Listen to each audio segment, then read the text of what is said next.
Cinema മേഖലയിൽ അയാൾ സർവ്വശക്തനാണെന്ന് ഒരിക്കൽ കൂടി തെളിയിക്കുന്നതാണ് ഇന്ന് ഭാഗ്യലക്ഷ്മിക്ക് രാജിവെച്ചൊഴിയേണ്ടി വരുന്നത്. പ്രിയപ്പെട്ട പ്രേക്ഷകർ, നിങ്ങൾ ആലോചിക്കൂ, അയാളെ വെറുതെ വിട്ട് മണിക്കൂറുകൾക്കുള്ളിൽ അയാളെ വിവിധ സംഘടനകളിലേക്ക് തിരിച്ചെടുക്കാൻ വേണ്ടിയിട്ട് കൂടിയാലോചനകൾ നടക്കുകയാണ്. ഫെഫ്കയിലേക്ക്, അമ്മയിലേക്ക്, പ്രൊഡ്യൂസേഴ്സ് യൂണിയനിലേക്ക്, ഒപ്പം തന്നെ ഡയറക്ടേഴ്സ് യൂണിയനിലേക്ക് ഒക്കെയുള്ള കൂടിയാലോചനകൾ നടക്കുകയാണ്. അത്രമേൽ പവർഫുള്ളാണ്.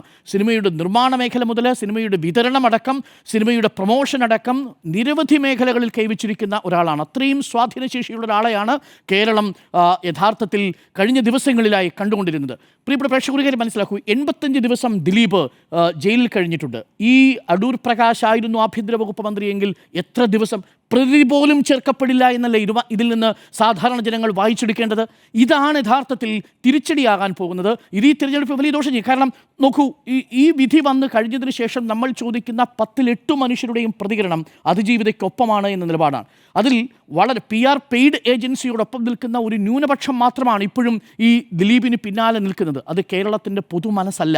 കേരളത്തിൻ്റെ പൊതുമനസ്സ് അതിജീവിതയ്ക്കൊപ്പം നിലപാടെടുത്ത് നിൽക്കുമ്പോൾ അപ്പീൽ പോകുമെന്ന് സർക്കാർ പറഞ്ഞിരിക്കുന്ന ഒരു കേസിലാണ് UDF കൺവീനറുടെ ഈ സ്റ്റേറ്റ്മെൻറ്റ് വരുന്നത്.